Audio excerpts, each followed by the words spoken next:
ಪಾಂಡವಪುರ ಕಸಬಾ ಕೃಷಿ ಪತ್ತಿನ ಸಹಕಾರ ಸಂಘದಲ್ಲಿ ನಡೆದಿರುವ 8 ಕೋಟಿ ರೂಪಾಯಿಗೂ ಅಧಿಕ ಅವ್ಯವಹಾರ ಹಾಗೂ ಭ್ರಷ್ಟಾಚಾರ ಕುರಿತು ಸಿಐಡಿ ಪೊಲೀಸರು ತನಿಖೆ ಆರಂಭಿಸಿದ್ದಾರೆ.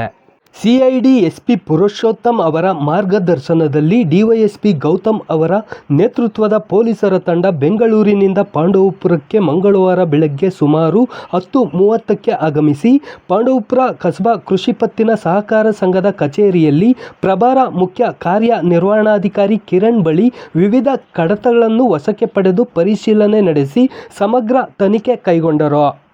ಈ ವೇಳೆ ಸಂಘದ ಅಧ್ಯಕ್ಷ ಬಿಎನ್ ಯೋಗೇಶ್, ಸಂಘದ ಕೆಲವು ನಿರ್ದೇಶಕರು, ಸ್ಥಳೀಯ ಪೊಲೀಸ್ ಠಾಣೆಯ ಸಬ್ಇನ್ಸ್ಪೆಕ್ಟರ್ ಉಮೇಶ್ ಹಾಗೂ ಸಂಘದ ಪ್ರಭಾರ ಮುಖ್ಯ ಕಾರ್ಯನಿರ್ವಹಣಾಧಿಕಾರಿ ಕಿರಣ್ ಹಾಗೂ ಸಿಬ್ಬಂದಿ ವರ್ಗದವರು ಹಾಜರಿದ್ದರು.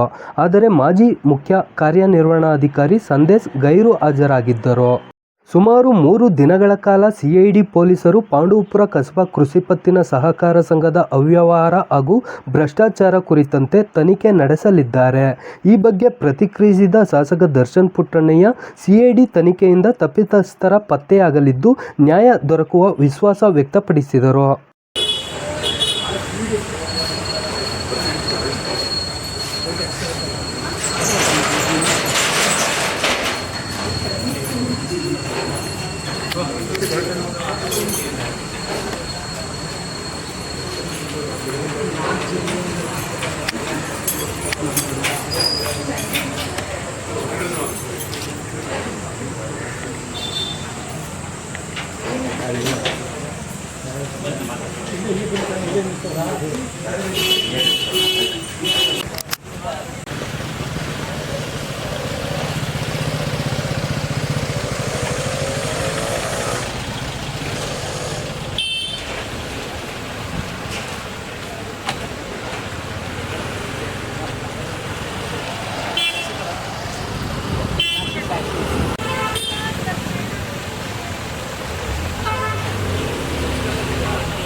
ಸದೇ ಈಗ ನಿಮ್ಗೆ ಗೊತ್ತಿರೋಂಗೆ ಇಲ್ಲಿ ಸುಮಾರು 8 ಕೋಟಿ 7.5 ಕೋಟಿ 8 ಕೋಟಿ ಅಷ್ಟು ಅವ್ಯವಹಾರ ಆಗಿರೋಂಥದ್ದು ಈಗಾಗಲೇ ನಿಮಗೆಲ್ಲ ಗೊತ್ತಿರೋಂಥದ್ದೇ.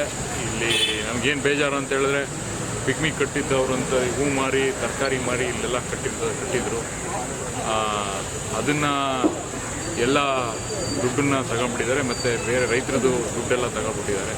ಅದನ್ನು ನಾವು ಸರಿಪಡಿಸ್ಬೇಕು. ಅದಕ್ಕೆ ಕಂಪ್ಲೇಂಟನ್ನು ಕೊಟ್ಟಿದ್ವಿ. ಅದಾದ ನಂತರ ಏನು ಪೊಲೀಸ್ ಡಿಪಾರ್ಟ್ಮೆಂಟಿಂದ ಸಿಐಡಿ ಡಿಪಾರ್ಟ್ಮೆಂಟ್ಗೆ ಹೋದ ವಾರ ವರ್ಗಾವಣೆ ಆಗಿತ್ತು. ಇವತ್ತು ಇಲ್ಲಿ ಏನು ಕಸಬಾ ಸೊಸೈಟಿಯಲ್ಲಿ ಜನರು ಬಂದು ಸಿಐಡಿ ಅಫಿಷಿಯಲ್ಸ್ ಒಂದು 10-12 ಜನ ಬಂದಿರಬೇಕು.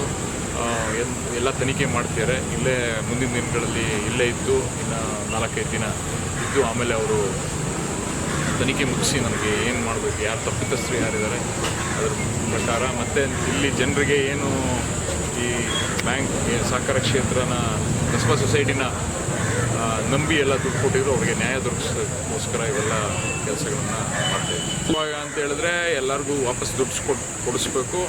ಅದಾದ ನಂತರ ಮುಂದಕ್ಕೆ ಸೊಸೈಟಿ ಸರಿಯಾಗಿ ನಡ್ಕೊಂಡು ಹೋಗ್ಬೇಕು. ಆವಾಗ